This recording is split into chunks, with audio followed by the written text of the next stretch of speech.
नमस्ते। इस एक्सप्लेनर में हम एक ऐसे ब्लूप्रिंट को डिकोड करने वाले हैं जो एक बिल्कुल अलग ही तस्वीर पेश करता है। एक सिंपल टेलीकॉम प्रोवाइडर आखिर एक ग्लोबल टेक्नोलॉजी और एआई टाइटन बनने की तैयारी कैसे कर रहा है।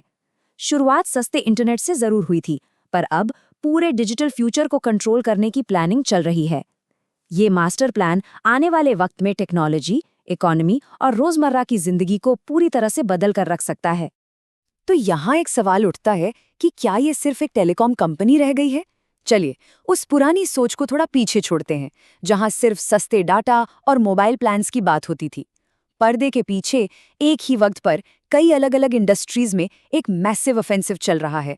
ये केवल इंटरनेट तक सीमित नहीं है, बल्कि artificial intelligence, stock market, global expansion, 5G domination और एंटरटेनमेंट जैसी हर बड़ी फील्ड में अपना दबदबा बनाने की एक तैयारी है।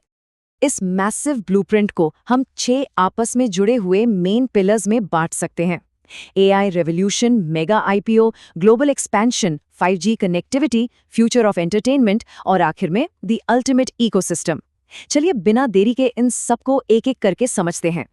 शुरुआत करते हैं इस मास्टर प्लान के पहले पिलर से, section 1, the AI revolution blueprint. यहाँ सबसे दिलचस्प बात यह है कि एआई को सिर्फ इंग्लिश बोलने वालों या टेक एक्सपर्ट्स तक सीमित नहीं रखा जा रहा। जियो एआई भारत नाम का एक पूरा लोकलाइज्ड इकोसिस्टम डेवलप हो रहा है।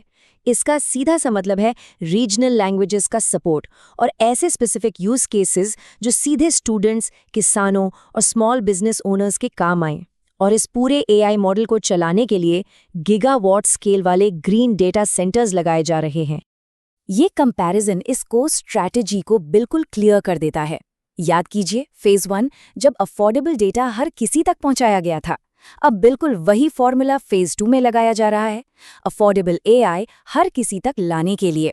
जैसे टेलीकॉम रेवोल्यूशन में इंटरनेट सस्ता हुआ, वैसे ही अब एआई को इनक्रेडिबली चीप बनाने का प्लान है, जिससे एजुकेशन में पर्सनलाइज्ड लर्निंग और हेल्थ केयर में स्मार्ट डायग्नोसिस आम जिंदगी का हिस्सा बन जाएंगे। अब बढ़ते हैं इन सबको फंड करने वाले इंजन की तरफ। Section 2, mega IPO and stock market. साल 2026 ये कोई आम साल नहीं होने वाला। इसके आसपास इंडिया की हिस्ट्री का सबसे बड़ा आईपीओ लॉन्च होने की संभावना है, जिसका मकसद सीधे सीधे बिलियंस ऑफ डॉलर्स रेज करना है। ये एक प्राइवेट एंटिटी के लिए पब्लिक मार्केट के दरवाजे खोलने जैसा है। असल खेल सिर्फ और सिर्फ पैसा जुटाने का नहीं है। हाँ, इस आईपीओ से 5G और एआई के लिए मैसिव फंडिंग जरूर आएगी और मार्केट लिक्विडिटी बढ़ेगी। पर इसका एक और बड़ा मकसद है, नए रिटेल इन्वेस्टर्स को अट्रैक्ट करना और रेगुलेटरी ट्रांसपेरेंसी लाना। एक पब्लिक कंपनी बनने से जो ग्लोबल क्रेडिबिलिटी मिलती है, वो इंटरनेशनल इन्वेस्टर्स का भरोसा जीतने के लिए एक बहुत बड़ा स्ट्रेटेजिक मूव है। पैसा और क्रेडिबिलिटी आने के बाद क्या? यही है हमारा अगला हिस्सा, सेक्शन 3, गोइंग ग्लोबल। यहाँ तैयारी देश की बाउंड्रीज को तोड़ने की है, अपने लो कॉस्ट और हाई स्केल डिजिटल मॉडल्स को उन डेवलपिंग नेशंस में एक्सपोर्ट करना जहाँ आज भी डिजिटल सर्विसेज काफी महंगी हैं।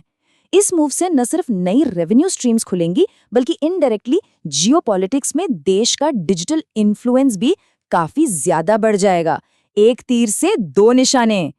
इन सारे फ्यूचरिस्टिक एम्बिशंस को हकीकत में बदलने के लिए बेस क्या होगा?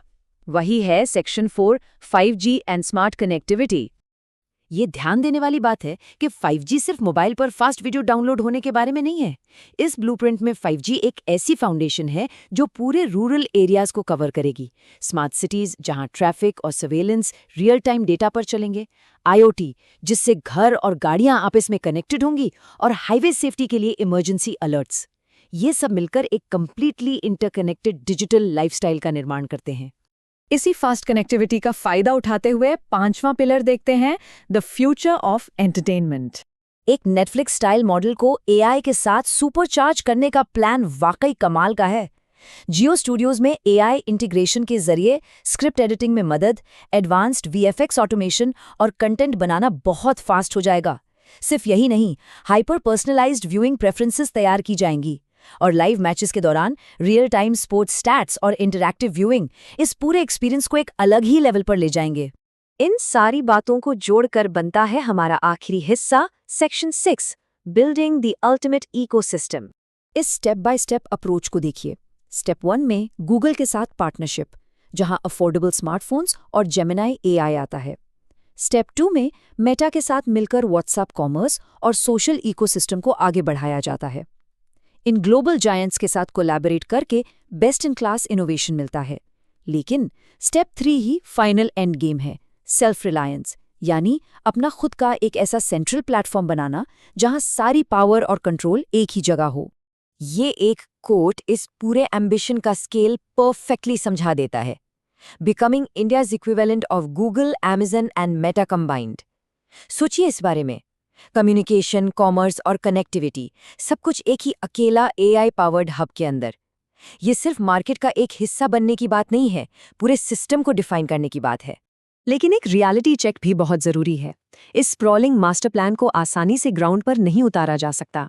मार्केट में पहले से मौजूद फियर्स कंपटीशन, तेजी से बदलती हुई टेक्नोलॉजी, नियम और कानून का स्ट्रिक्ट कंप्लायंस और इन सबसे ऊपर एग्जीक्यूशन का प्रेशर। थोड़ी सी भी चूक हुई तो प्लान डीरेल हो सकता है।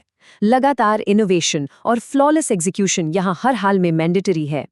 तो आखिर में यही मैसिव सवाल उठता है, क्या वाकई एक नया ग्लोबल टेक जायंट बनने वाला है, या फिर ये मास्टर प्लान एग्जीक्यूट करने के हिसाब से थोड़ा ज्यादा ही बड़ा है? अगर ये प्रोमिसेस सच में ग्राउंड रियलिटी बनते हैं तो देश के डिजिटल आने वाले कल की तस्वीर पूरी तरह से रैडिकली ट्रांसफॉर्म हो जाएगी। इस एक्सप्लेनर से जुड़ने के लिए धन्यवाद। नए और रोचक विश्लेषण के साथ फिर मुलाकात होगी।